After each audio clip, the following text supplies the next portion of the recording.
Isang magandang araw po sa inyong lahat, mga minamahal kong mga kapatid sa Panginoon. Ito po ang inyong lingkod, si Pastor Roel Camia po mula po dito sa Winnipeg, Manitoba, Canada. Bumabati po sa inyo ng isang magandang araw. Welcome po mga kapatid sa Tinig ng Pag-asa.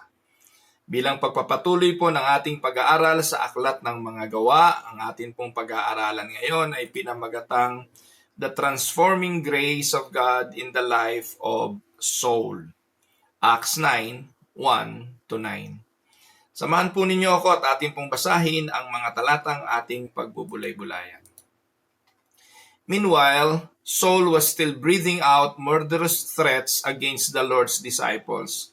He went to the high priest and asked him for letters to the synagogues in Damascus, so that if he found any of these who belonged to the way, whether men or women, he might take them as prisoners to Jerusalem.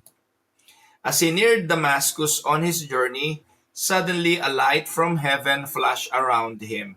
He fell to the ground and heard a voice say to him, "Saul, Saul, why do you persecute me?"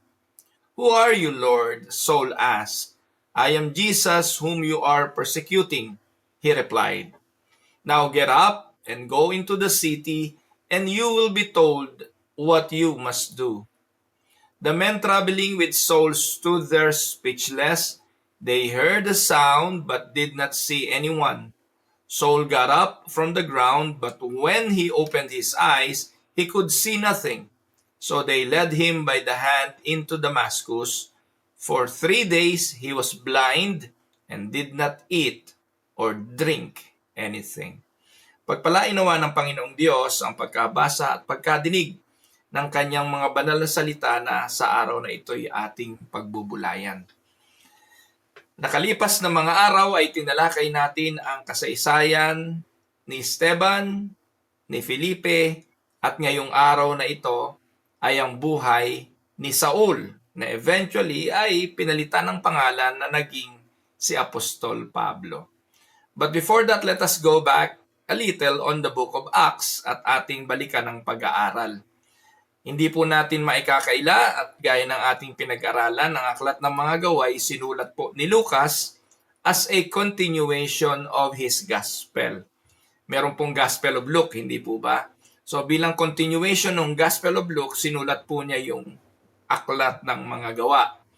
And in the book of Acts, it shows how the risen Christ continues his work through the Holy Spirit and the church. Binili na ng Panginoon bago umakyat sa langit na hintayin ng Holy Spirit dahil ito ang magbibigay sa kanila ng kapangyarihan na gawin at tuparin ang kanyang tagubilin na sila'y magiging saksi. Na po? So the theme and expansion of the gospel, you will be my witnesses in Jerusalem, in all Judea, in Samaria, and to the ends of the earth. Yan po yung Acts 1:8.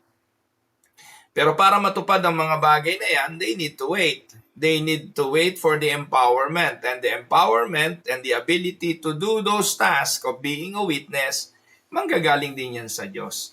Kaya kung meron man tayong gustong gawin at pinapagawa sa atin ng Diyos, tandaan po ninyo, magagawa lang naman natin ito dahil sa lakas na kaloob ng Panginoon. Hindi sa sarili nating pagpupursigi at sa sarili nating kakayahan. Maalala natin ang mga tinawag ng Diyos sa Biblia mula kay Moses, kay Gideon, kay Samson, yung mga judges, kay Joshua, kay Elijah, name it. Ang mga taong ito sa Biblia nagawa ang mga bagay na makapangyarihan dahil po sa lakas na kaloob ng Diyos. Hanggang kay David, kay Solomon at ang mga tao ng banal na kasulatan maging sa New Testament. Pinatunayan na nagagawa lang ng mga lingkod ng Diyos ang kanilang mga ministeryo dahil sa kapasidad na nanggagaling din sa Diyos. By Acts chapter 9, the gospel has already reached beyond Jerusalem. Alam natin ang dahilan kung bakit nakarating sila ng Samaria. Naalala niyo po ba nang pinatay si Esteban at siya pinagbabato ng halatang mga alagad? At sumunod na chapter, sa chapter 8, nakita natin na itong si Felipe, nakarating siya sa Samaria. Yung Samaria, mga kaaway po yun ng mga Hudyo, Alam natin ang kwento ng Samaritans at saka ng mga Jewish people. They were enemies. Pero doon po sa Samaria, nang nangaral po si Felipe, dinala niya, taglay niya ang tanda ng kapangyarihan ng Diyos at ng Ebanghelyo. Marami ang nanampalataya at ang sabi, ang buong bayan ay napuspos ng kagalakan. At doon sa bayang yon, mayroong isang salamangkero na ang pangalay Simon, gusto niyang bilihin yung kapangyarihan ng Holy Spirit. Gusto niyang magtaglay nito. So ayun po ang nangyari at kahapon tinalakay din natin ang continuation. And now, let us proceed to the story of Saul. No po? Dito po makikita natin na the church is growing but persecution is intensifying. Habang lumalago ang iglesia, yung pag-persecute sa kanya ay lalong tumitindi. At makikita natin sa kasaysayan ni Pablo na humingi pa siya ng letter, no po, sa pamahalaan para kanyang usigin ang mga mananampalataya. So this chapter, the chapter 9 of Book of Acts, is the story of the Apostle Paul's conversion. It is one of the most dramatic transformation in the Bible. Si Saul, later called Paul, was not looking for Christ. Take note, he was not looking for Christ. He was actively fighting against him, against Christ. Yet, by God's sovereign grace, the persecutor became the preacher. And this passage reminds us that no one, listen to this, no one is beyond the reach of God's grace.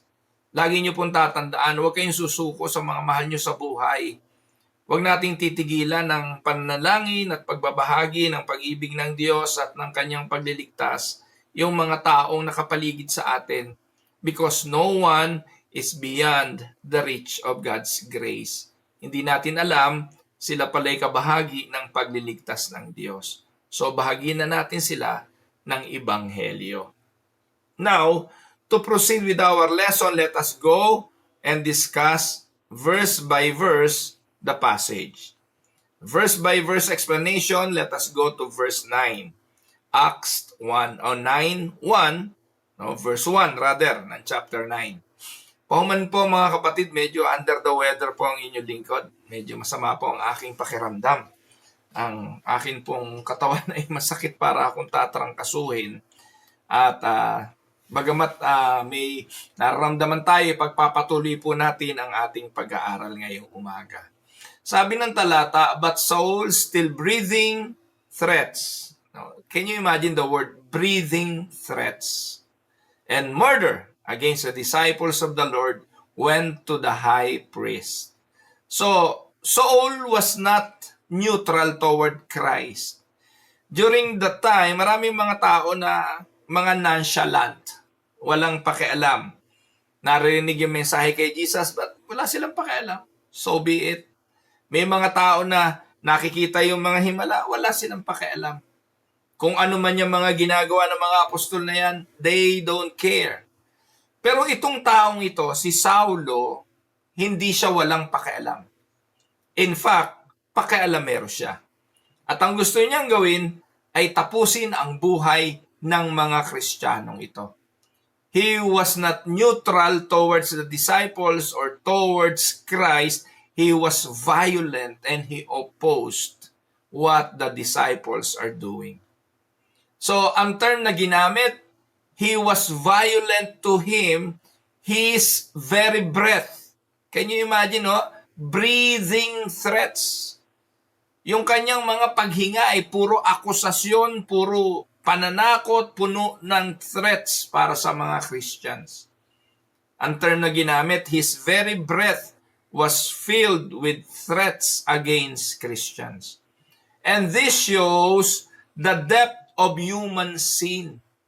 Pinapakita po ng gawain ito ni Saulo ang lalim ng kasalanan ng tao sa Diyos. Walang humahanap sa Diyos, walang nakakaunawa sa Diyos.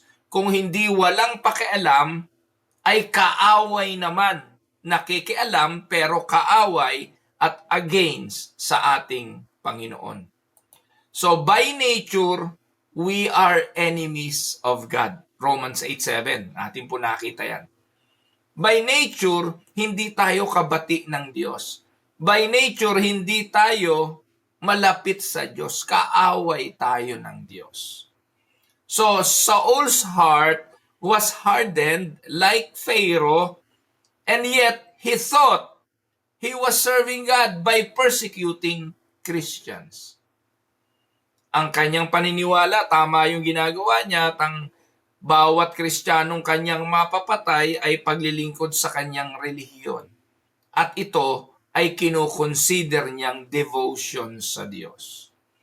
Ano pong ating makikita sa mga talatang ito? Mga kapatid, minsan, the fiercest enemies of the gospel are those who think they are righteous.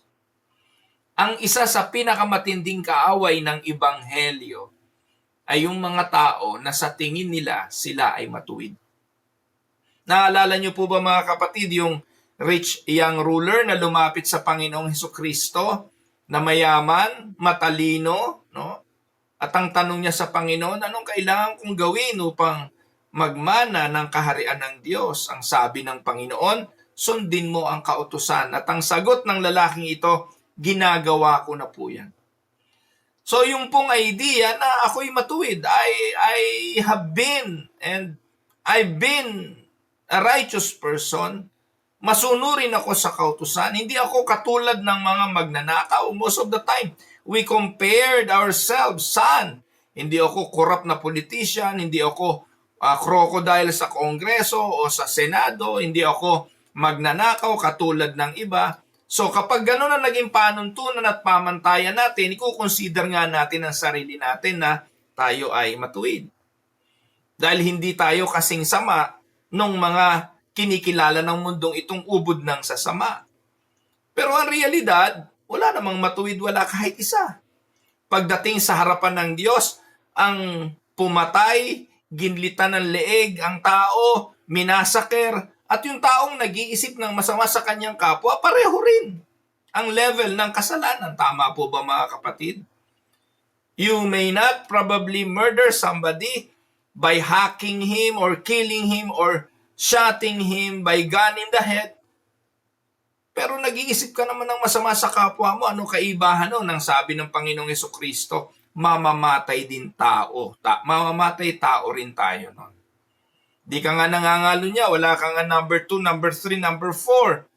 Hindi ka nga nakikiapid, bumabayad ng mga babaeng bayaran o pag-sex sa kapwa mo lalaki, kung ikay lalaki at babae sa kapwa babae. Hindi ka nga immoral katulad ng sinasabi ng mundo. Pero, nag-iisip ka naman, ini-imagine mo naman, tumitingin ka nga sa kapwa mo nang may pagnanasa, nakatingin ka nga sa mga pornographic materials. Pareho rin yun, mga kapatid. Pero tandaan po ninyo, the fiercest enemies of the gospel ay yung nagsasabi na hindi naman ako masama eh. Maintindihan ako ng Lord kasi hindi naman ako kasing sama nung mga masasama. Tandaan natin mga kapatid, we must remember that salvation is not the result of human sincerity. Salvation is a grace of God. Amen? At dito po ating makikita ang biyayang yan ng Diyos. Let us go on verse 2. And ask him for letters to the synagogues at Damascus, so that if he found any belonging to the way, men or women, he might bring them bound to Jerusalem. So, eto po si Pablo, galit na galit sa mga disipulo, pumunta siya sa high priest, humingi siya ng pahintulot na hahanapin niya ang mga mananampalataya, babae o lalaki, at kung matagpuan, gagapusin at dadali niya sa Jerusalem. The mission of Saul was clear, to destroy the way, so that if he found any belonging to the way,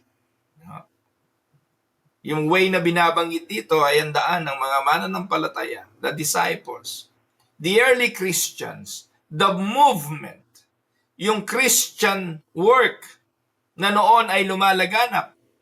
Ang sabi, hahanapin niya ang mga ito at kanyang wawasakin. So, notice, he targeted both men and women. Palatandaang ang persecution ay dadanasin hindi lang ng mga lalaki, hindi lang ng mga babae, both. Walang pinipili. Kaya kung persecuted ka ngayon, kapatid, kung ikay may problema because of persecution, huwag ka na magtaka kasi ang target naman talaga ng kaaway, both the men and the women. Yet, even in Saul's zeal, God had a greater plan. Tandaan natin mga kapatid, iba ang plano ng tao, iba ang plano ng Diyos. Kung ang intensyon ay to harm us, may paraan ng Diyos at meron siyang layunin. Di naman siguro lingid sa inyo, kayong mga nagbabasa ng Bible, ang kasaysayan ni Jose, ni Joseph. Ang intensyon ng kanyang mga kapatid ay saktan siya, patayin siya, pero may ibang plano ang Diyos. At ang plano ng Diyos ay hindi kayang sagkaan ng tao. Kaya napakahalagang mamuhay talaga tayo doon sa layunin ng Diyos. At pagtiwalaan natin na ang Diyos na ito ang nakaalam ng lahat. Kaya bilang application, no plan of man can stop the plan of God. Can we say amen? O minsan naman, yung plano natin, kapag hindi plano ng Diyos, kahit anong husay ng ating pagpaplano, hindi ito mangyayari. Lagi ang magaganap ay kung ano ang gusto ng Diyos. Even, mga kapatid, when the church suffers, Christ is still building His church. Sabi nga ng Matthew 16:18, even the gates of hell cannot prevail against it. Yun ang iglesia. Amen? Now let us go on verse 3. Verse 3, ano sabi? Now as he went on his way, he approached Damascus. And suddenly, a light from heaven shone around him. Wow.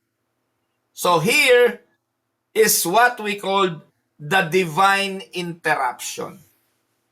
Meron pong pagkilos sa langit na magaganap. At ang pagkilos na ito sa langit makakaapekto sa buhay ng bawat isa sa atin. Alam niyo po mga kapatid, di ko alam kung sa buhay ninyo naka-experience na kayo ng mga divine interruption. Yun bang meron kayong gustong mangyari, meron kayong binalak, meron kayong ipinlano, malinaw naman, maganda naman ang balak ninyo, pero hindi nangyari. Pinakialaman ng isang makapangyarihan.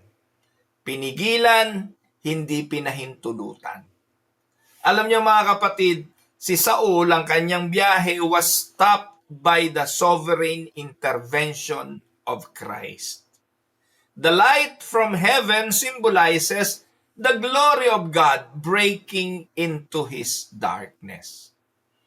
Parang sa pagkakataong ito, ang Diyos ay lilikha ng isang bagong tao mula sa lumang pagkatao. Ganito po yung tinatawag mga kapatid na conversion. Ganito yung tinatawag na regeneration. Ng isang pusong bato mula sa napakatigas na disposisyon ay babaguhin ng Santong Espiritu at bubuhayin upang ang puso ng taong ito ay maging pusong laman. Yan po yung binabanggit sa Ezekiel 36:26. Na walang matigas, yan po yung sinasabi natin lagi na walang matigas na puso sa Diyos. Walang kadiliman na hindi kayang talunin ng liwanag ng Diyos at ng kanyang biyaya. The light from heaven, no, sabi diyan, and suddenly a light from heaven shone around him. Naalala ko nga mga kapatid, sa aklat ng Genesis, nang nagsimula ang Diyos na lumikha, kadiliman ang nasa ibabaw ng lupa. But God said, let there be light. At sa buhay natin na puspos ng kadiliman, sadlak tayo sa kadiliman, ang kaligtasan ay ganun din darating. It is as if God is saying, Ruel, in your life, let there be light. Or, Saul, in your life, let there be light. Or put your name on it. Maybe Nova, Mirna, in your life, let there be light. At kapag nangyari na nga po yun na yung bulong ng Diyos ng liwanag ay dumaloy, ang tawag po doon ay regeneration. Katulad ng tinawag ng Diyos ng Panginoong Hesus, itong si Lazaro mula sa kanyang kinasasadlakang kamatayan. Tinawag niya si Lazaro at sinabing, Lazaro, rise. At mula sa kalagayang patay sa espiritual, tayo po ay makakaranas ng pagkabuhay. Ganito ang nangyari kay Pablo. Salvation always begin with God, not with us. Kaya huwag niyo pong papaniwalaan na para ka maligtas, kailangan kang manampalataya. Imposible yun.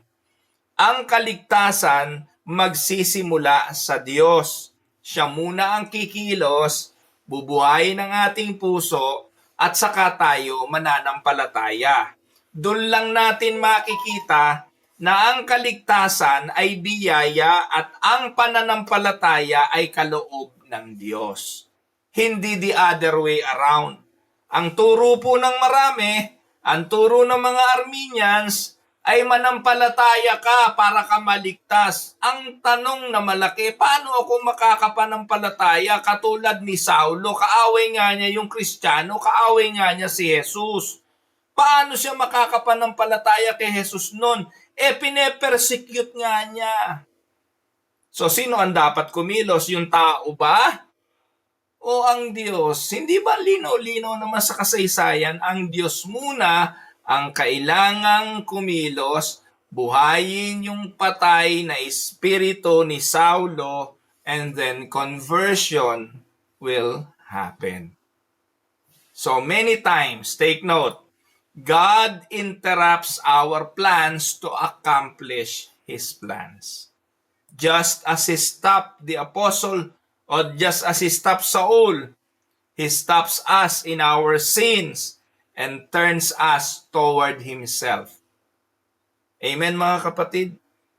Sana po naiintindihan ninyo, ano po? Kaya mahalaga, aralin niyo yung yung salvation, aralin niyo yung order of salvation, yung ordo salutis. May mga teaching na po tayo niyan. Awa ng Diyos, ibinalik yung YouTube channel natin. Nandun po, mag-research po kayo. Marami po tayong mga videos tungkol doon. Na hindi nauuna ang pananampalataya bago ang born again, mga kapatid. Kaya tayo nanampalataya kasi born again na tayo. At ang pagiging born again, gawayo ng Diyos.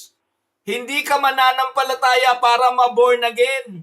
Paulit-ulit na sinasabi ko dito. Huwag kayong huwag kayong magpaloko. Kasi yung mga pastor na nagtuturo ng ganon, dadalhin kayo sa maling katuruan, lalabas na ang Diyos pa may utang na loob sa inyo. Dahil kaya kayo iniligtas ng Diyos kasi nanampalataya kayo sa Kanya. Di ibig sabihin, may kapasidad ka. Galing sa iyo yung pananampalataya mo. Mali. Hindi ganon. At dito sa kasaysayan ni Pablo, ni Saulo, ang linaw-linaw, hindi kailanman makikita ni Saulo si Kristo kasi hindi niya to hinahanap. Hindi niya matatagpuan si Kristo bilang tagapagligtas kasi kaaway niya nga ito. At tingnan natin ang susunod na talata. Verse 4. And falling to the ground, he heard a voice saying to him, Saul, Saul, why are you persecuting me? Kaninong boses ito? Jesus does not say, why are you persecuting the church? He says, "Why are you persecuting me?" Sino bang pine-persecute ni Saulo? Hindi ba si Esteban ang kanyang pinatay? Ngayon, hinahabol niya yung mga mananampalataya, sina Felipe, yung mga nangalat. Pero bakit dito ang sabi ng Panginoon, "Why are you persecuting me?" Mga kapatid, to tandaan natin, to persecute believers is to persecute Christ Himself. For the church, the believers, is the body of Christ. Kaya ang persecution sa church, persecution mismo sa Kanya. Amen po ba mga kapatid? So, this shows the intimate union between Christ and His people. Magbigay ito ng kapayapaan, magbigay ito ng kagalakan, at nawa ay pag-asa sa bawat isa sa atin. Na every time na tayo'y napapersecute, pinagwiwikaan ng iba't ibang hindi magandang pananalita, ito ay ginagawa nila hindi atake sa atin, kundi atake sa ating Panginoong Hesukristo. Amen? Kaya Christian must take comfort. When you suffer, Christ suffers with you. Amen po ba mga kapatid? He is not a distant God, but Christ is united to us because we are His body and He is our head. Amen? So, let's go to verse 5. Sa verse 5, "And He said, Who are you, Lord?" So, ano pong ibig sabihin nito? Tinawag niyang Panginoon, andun yung paggalang, andun yung pagkatakot, andun yung respeto. Common thing yan, yung Lord, a common acknowledgement yan of somebody who is of authority. Sino nga ba naman ang pwedeng magpadala ng liwanag sa langit? Kaya sabi niya, "Who are you, Lord?" But Jesus said, "I am Jesus, whom you are persecuting." So, ano po ang ibig sabihin nitong verse 5? Dito, si Saul encounters the risen Christ. Kaya dito lilitaw yung kanyang pagiging apostol. Kasi alam natin, ang apostol ay yung mga taong nakakita lang kay Jesus. Kaya wala na pong apostol pagkatapos ni Apostol Pablo. Wala nang lumitaw na apostol. Wala na po tayong nabalitaan na naglagay pa sila ng panibagong apostol. No po? Yung ipinalit po kay Judas, nakasaksi din yun kay Jesus nung siya'y buhay pa. Nakasama siya ni Jesus nung si Jesus ay buhay pa. Kaya pinalitan si Judas. No po? Pero pagkatapos na ang Panginoon umakyat sa langit, the last known apostle ay si Paul, itong si Saulo, kasi nagpakita ang Panginoon sa kanya. Na-encounter siya ng Panginoon personally. Yang si Apostol Ferriol, si Renato Carillo, at yung mga Aprikanong nagpupunta rito sa Canada na mga apostol, puro po yan mga wak na apostol. Mga nagpapakilalang apostol, wala na pong apostol sa panahon ngayon. Kasi po ang qualification number 1, dapat nakita mong mukhaan si Kristo. Kaya yung mga apostol-apostol na yan, hindi po yan mga mga fake apostles. Because right now, wala na yan. Nakuha niyo po mga kapatid. So here, Saul encounters the risen Christ. And his question is, "Who are you?" Shows his confusion and it shows his fear. Sino nga ba naman ito? Bigla na lang nagbigay ng liwanag, nakakatakot na liwanag. So, the answer changes everything. The Jesus he thought was dead, the Jesus whom he thought was dead, kasi nga, hindi naman siya naniniwala dun sa testimony ng mga mananampalataya. Nung sinabi ni Felipe sa napakahabang sermon na ginawa niya, no? O ni Esteban, sa napakahabang sermon ni Esteban, na simula pa nung araw, sinimulan niya sa history. Kung kayo po'y nanonood ng TNP, di ba, yung mahabang sermon ni Esteban bago siya pagbabatuin at bago siya patayin, sinabi niya na itong si Jesus ay nabuhay maguli sa mga patay at umakyat sa langit. But Saul, itong si Saulo, hindi siya naniniwala doon. Alam niya sa kanya sarili na nandadaya lang itong mga alagad na to, maaaring itinago nila ang bangkay ni Jesus at hindi totoong ito'y nabuhay sa mga patay. Kaya sa pagkakataong ito, nang sinagot ni Jesus na siya ay buhay at bakit siya pine-persecute, the persecutor realizes he has been fighting against God Himself. Nakuha niyo po mga kapatid?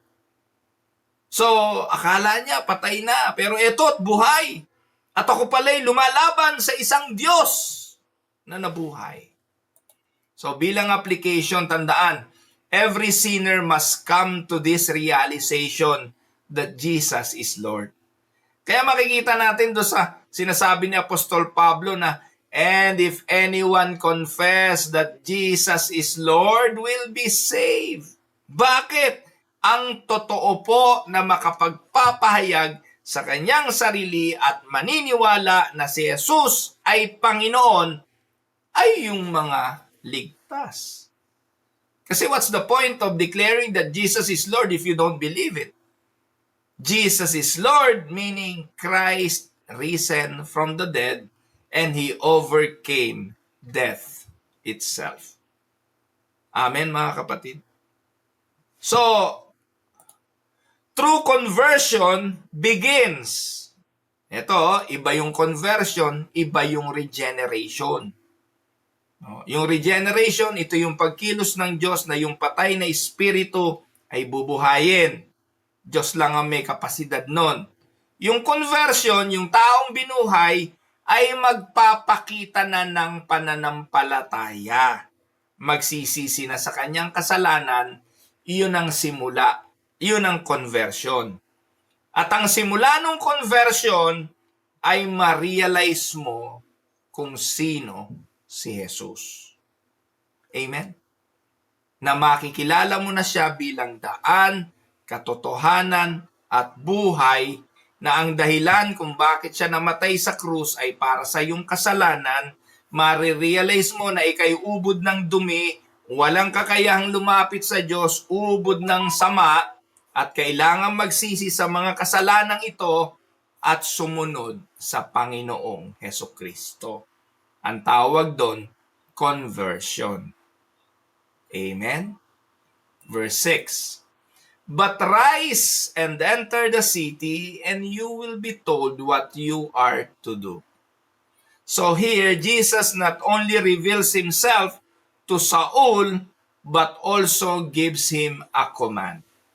Tandaan mga kapatid, hindi natatapos sa conversion ang ating spiritual journey. In fact, dun pa lang nagsisimula. Ang akala ng marami, sapat na yan, nakakilala ko na si Jesus pupunta na ako sa langit, okay na yon. Pero tingnan po natin dito mga kapatid, ang palatandaan ng isang totoong pananampalataya ay magpo-produce ng pagsunod. Pagsunod saan? Sa utos. Kaya sinasabi po ni Santiago na yung pananampalatayang walang gaway patay, yan po ang proof nun. Kasi itong si Saulo, nung siya'y na-convert, nung siya'y na-regenerate, na-convert, inutusan siya, nagbunga ito ng pagsunod. No po? Saul humbled himself and he is no longer in control. Ang tunay na nananampalataya sa Panginoon, ang sabi po ni Jesus, no po? Deny yourself, carry your cross, and follow me. That is the proof of true faith. Amen? The great persecutor must now wait for further instruction. And this is what we call discipleship. The beginning of discipleship. And discipleship is submitting to Christ's Lordship. Kaya nakakatawa yung mga Kristiyano na sabi, nanampalataya na ako eh. Tama na yun, sapat na yun. Tapos, hindi naman umaattend ng church. Nanampalataya raw, pero hindi naman umaattend ng fellowship. Hindi naman nag-a-attend ng Bible study. Hindi nagbubuklat ng Bible. Pinangakuan lang ng isang Baptist na, mula ngayon, nakalista na pangalan mo sa aklat ng buhay. Kahit anong mangyari sa'yo, ligtas ka na. Tapos wala namang nakitang changes. Wala namang nangyaring pagsunod. Di napaniwala ka lang ng pastor na yon dahil pinasunod ka, pinataas kamay mo, pinarepeat after him prayer ka. Tapos sinabihang nakasulat na pangalan mo sa aklat ng buhay. Kung isa ka sa ganon, naloko ka lang, kapatid. Maaring nananampalataya ka doon sa sinabi ng pastor, pero ang tanong ko ngayon ay ito, nananampalataya ka ba sa Panginoong Hesukristo? Dahil kung totoong nananampalataya ka, the beginning of discipleship, and you will be His disciples, rather, na po? If you are truly a believer of Christ, you will be His disciples. And the beginning of being a disciple, you will submit to His Lordship. Mag-aaral ka. You will no longer be in control. You will follow His command. And you will wait for further instruction. Hindi ka nga basta-basta makakapaglingkod eh. Kasi paano ka maglilingkod ng tama kung di ka naman naturuan? Hindi po pwede yung basta-basta banat na lang ng banat. Kaya ang mga banat mali. Ang mga diskarte hindi tama kasi kailangan munang turuan. Ang mga alagad nga 3 years kasama ng Panginoon. Si Pablo nga pinapunta muna sa Jerusalem. Enter the city and you will be told what to do. So bilang application, following Christ means surrendering our will to His. We do not dictate terms to Christ. He leads and we obey. Amen, mga kapatid. Now let's go verse 7. The men who were traveling with him stood speechless, hearing the voice but seeing no one. Ano pong makikita natin dito? Si Saulo, hindi siya nag-iisa. Maraming mga tao siyang kasama. Men. Pag sinabing men, plural na po. The men with Saul were witnesses. They heard the voice. Pero hindi nila ito naintindihan. Hearing the voice but seeing no one. The men with Saul were witnesses but they did not fully experience what Saul did. Kaya kung tatanungin, naligtas ba itong mga kasama ni Saulo? Ang sagot ko dyan, hindi ko alam.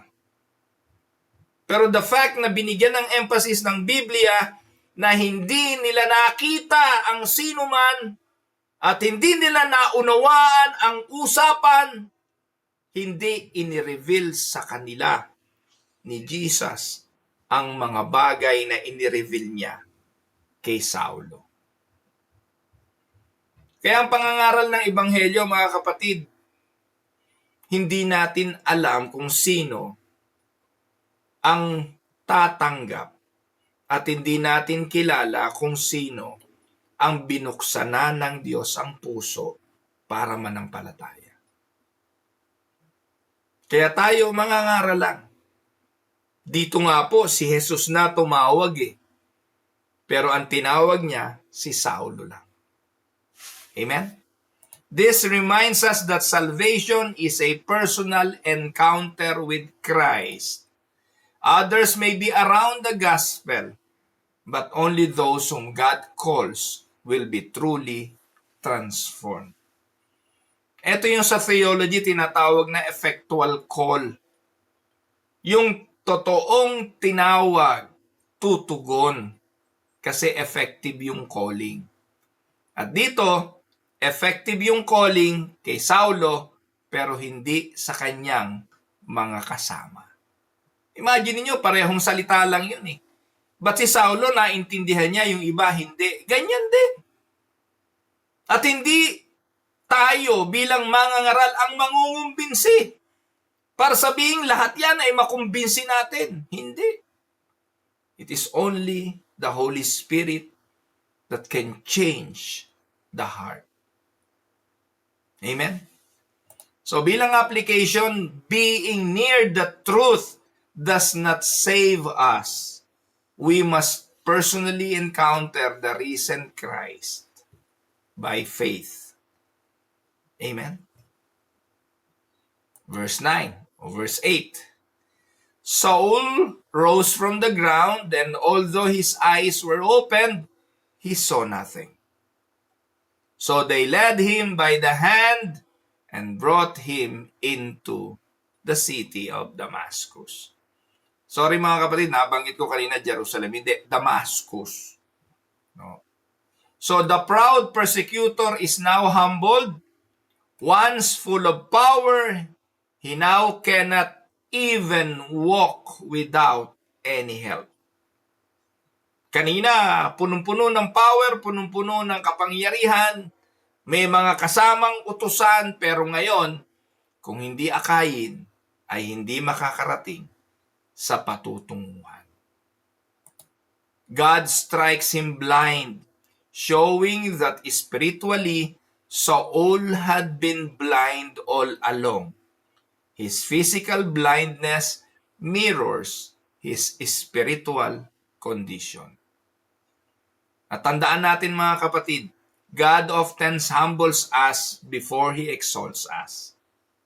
Ang mga itinataas ay ibinababa at ang ibinababa ay itinataas. Sometimes, God must strip away our strength so that we will depend fully on Him. Amen? At yung panghuling verse 9, and for 3 days he was without sight, and neither ate nor drank. For 3 days, 3 araw na nakaupo sa kadiliman, bulag, mahina, at hindi kumakain.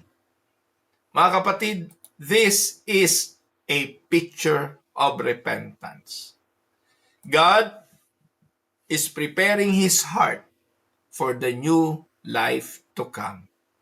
The man who once caused suffering now suffers in silence and waiting on God for His deliverance. Amen? Kaya bilang application, tandaan, true conversion is not instant glory. Sorry po. True conversion is a humbling process. Repentance involves brokenness, waiting, and learning to depend on the Lord. That is true repentance. Amen? Now, let us look at some theological insights. Theology tayo. Una, dito sa kasaysayan ni Saulo, makikita natin yung God's sovereignty. Saul planned to enter Damascus to destroy the church. Instead, by doing so, he entered helpless and waiting to join it. It is God's sovereign will. Makikita rin natin yung union with Christ. To attack the church is to attack Christ because believers are one with Christ. Makikita rin natin yung lordship of Christ. Salvation is not just forgiveness, but submission to the risen Lord. Ang kaligtasan ay hindi lang pagpapatawad ng kasalanan, kung hindi pagsusuko ng buhay sa buhay na Diyos. At gaya ng binanggit ko kanina, yung effectual calling, the men heard a sound but did not understand. Only Saul was called. So God's call is personal and effective. Yan po yung effectual. calling. And the last, number 5, yung total depravity. Ipinakita rito, yung blindness ni Saul reveal our spiritual blindness without Christ. Without Christ, we are dead. We are all blind. And we cannot do anything. And the last, number 6, repentance and preparation. Saul's 3 days of fasting remind us that conversion is followed by deep reflection and surrender. Amen, mga kapatid? Now, to conclude our lesson for today, the conversion of Saul reminds us that no one is too far gone for God's grace. Amen? Kaya huwag kayong mawawala ng pag-asa. Yung sinasabi natin, naku, wala na yan. No, talamak na kasalanan yan. Magnanakaw yan. No? Yan ay maniningil ng buwis. Yan ay corrupt politicians. Tapos mumurahin nyo on national TV. Mga kapatid, bunga ng galit kung ano-ano yung mga nasasabi natin talaga. Minsan hindi na natin makontrol. Galit kayo sa gobyerno. Tapos magwawala kayo sa kalye, magmumura-mura kayo doon, pareho na rin kayo ng kasalanan. Ang sabi ng Biblia, Romans 13, magpasakop tayo sa pamahalaan. Hindi dahil mabait yung pamahalaan. Ang ating panuntunan bilang mga Kristiyano, huwag kayong magsigaya sa mga pari at mga madre na nandiyan sa kalye. Wala nang ginawa yan, kundi mag-rally ng mag-rally. Walang matinong gobyerno sa kanila. At ang reality, maaari naman talagang walang matinong gobyerno. Pero bilang mga Kristiyano, ang utos sa atin, magpasakop sa gobyerno. Any rebellion against those authorities is also rebellion against God. Napipikon din po ako mga kapatid pag nanonood ako ng hearing ng Senado at ng Kongreso. Napipikon din ako dahil maraming magnanakaw nga sa gobyerno. Ang tanong, ano magagawa ko? Tao rin naman bumoto. Tayo rin naman ang laglagay dyan. At habang nandyan yung mga yan, wala tayong gagawin kundi ipanalangin sila. Suportahan sa mga mabubuting plano. Pero rebellion against them is also rebellion against God. Huwag na kayong makigaya, mga Kristiyano kayo. Huwag na kayong makisali dyan. Hindi kayo sisikat dyan. Punta kayo, rally dito, rally doon. Maninira kayo, mumurahin nyo. Wala yun. Hindi utos yun.